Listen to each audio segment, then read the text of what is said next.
warahmatullahi wabarakatuh. Selamat pagi dan salam sejahtera untuk kita semua. Semoga aktivitas kita pada hari ini mendapat ridho, mendapat berkah dari Allah Subhanahu wa Ta'ala, Tuhan yang Maha Esa.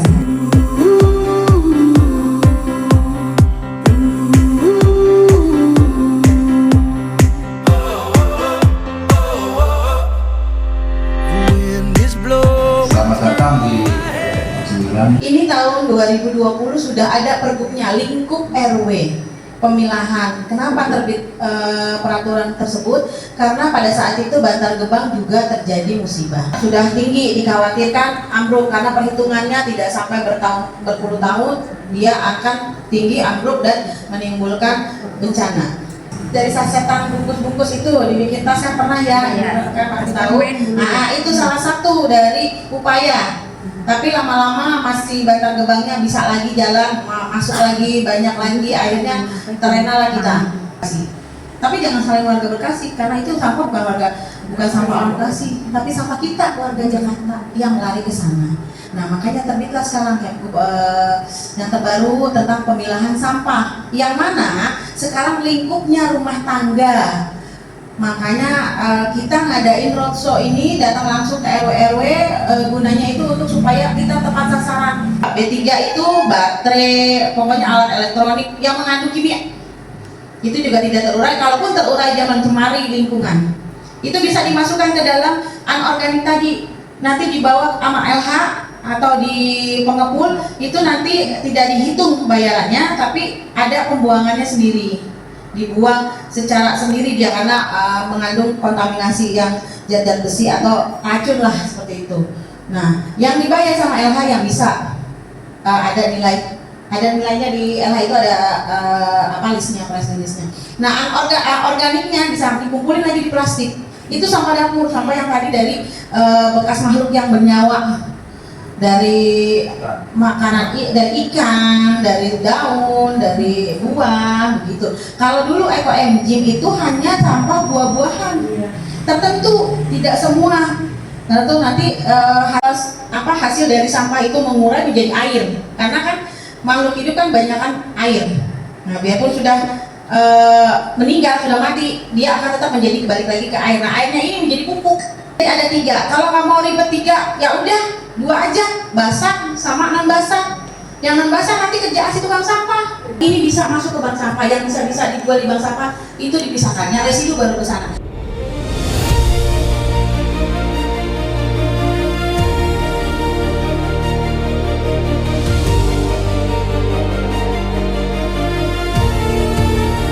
Kompos ada 2 jenis. Untuk solusinya, yang tidak punya lahan dan banjir itu pakai komposter.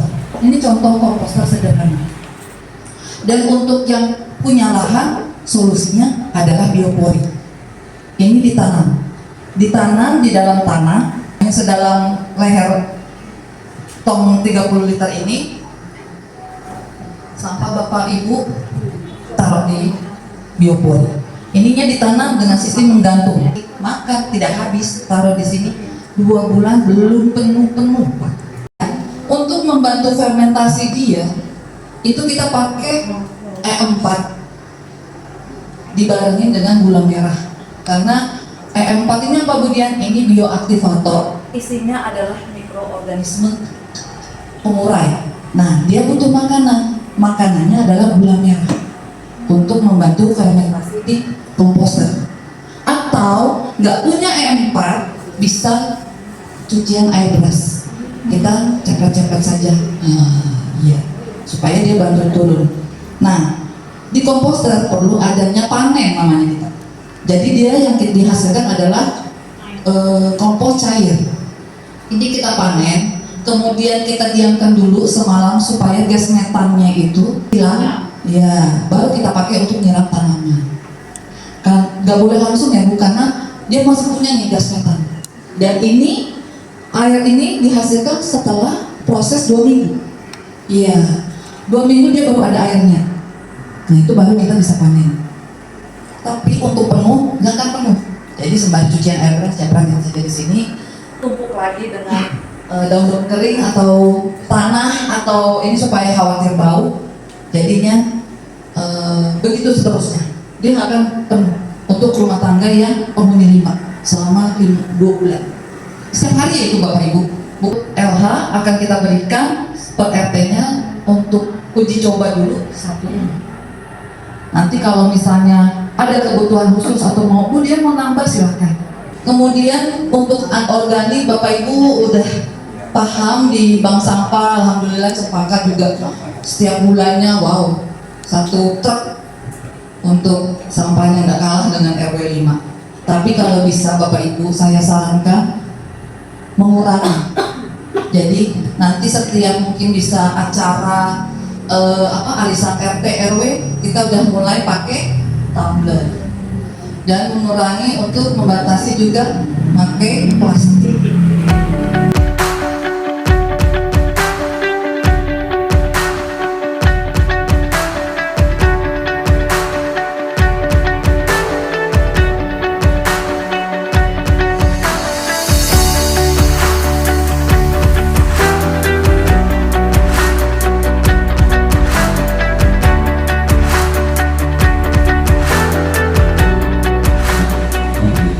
Memang di tempat di sini ini masalah sampah ini riskan banget. Dari 9 ada di perkantoran itu pun juga harus disosialisasi.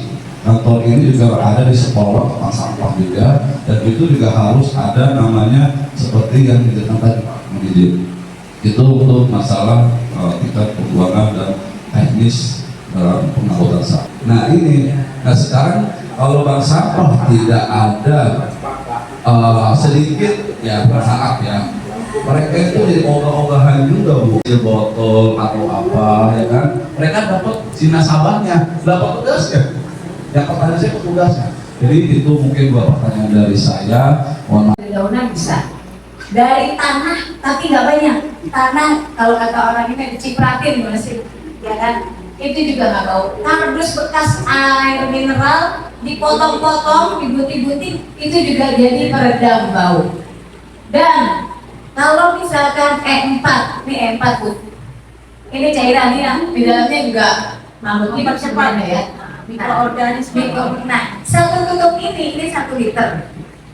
1 tutup ini dicampur dengan 1 liter air. Rata nih, rata-rata ya. Kalau nggak dikasih apa-apa berantukan.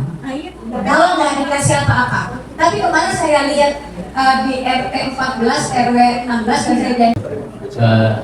Pertanyaan bilahkah gitu ya, kegiatan penggunaan ini menjadi perilaku yang positif ya dari setiap warga RT, RW dan kelurahan. Lebih dini perilaku itu nanti akan menjadi contoh yang kurang positif buat warga orang, akan mengikuti warga yang lain.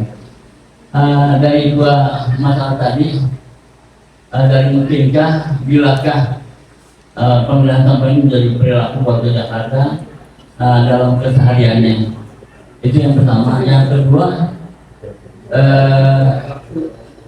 adakah keseimbangan gitu ya antara reward and punishment? 16 sudah berikan 1 contoh.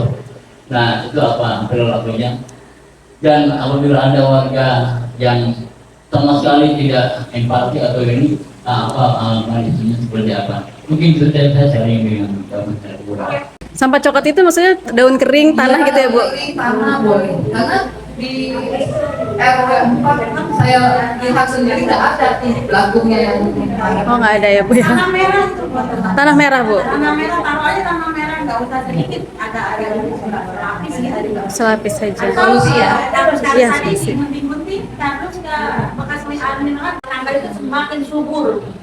Kita, tapi kalau kita kurangin gula dia akan mati. Nah kalau makanya biar ini dia hidup makan sampah biar terurai, kasih minum. Jadi ini tapi yang banyak.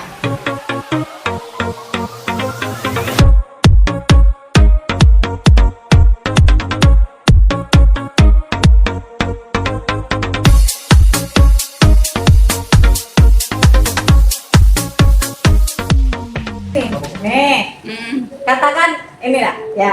Ini diratain kan? Iya. Diratain. Nah, diratain. Kan bukan hanya ini aja nih, bahkan kulit kulit telur, itu bisa. Kulit telur juga. Nah, dimasukkan ke sini. Dan biasanya kan jeroan ya, jeroan ikan. Nah, itu masukin udang, ya, kulit udang. Terus masukinlah ini.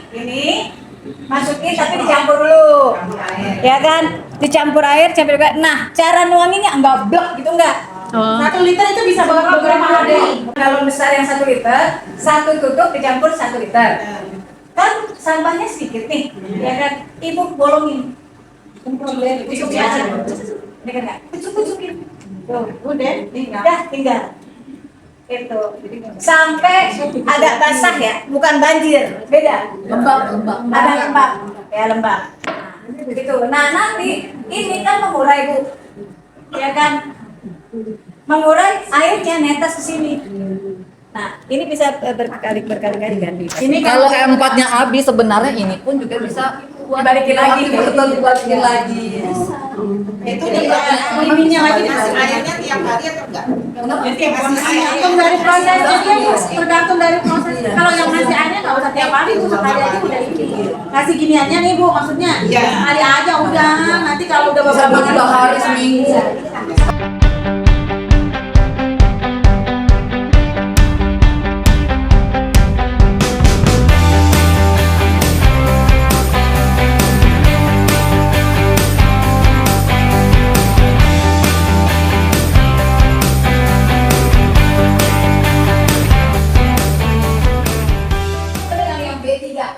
bahan beracun dan berbahaya B3 itu bisa dititipkan di bank sampah tapi tidak diperjualbelikan dan menjadi nanti diambil oleh orang.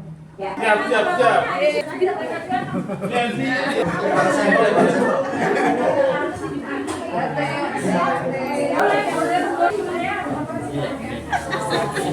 RW 9 siap memilah sampah. Siap.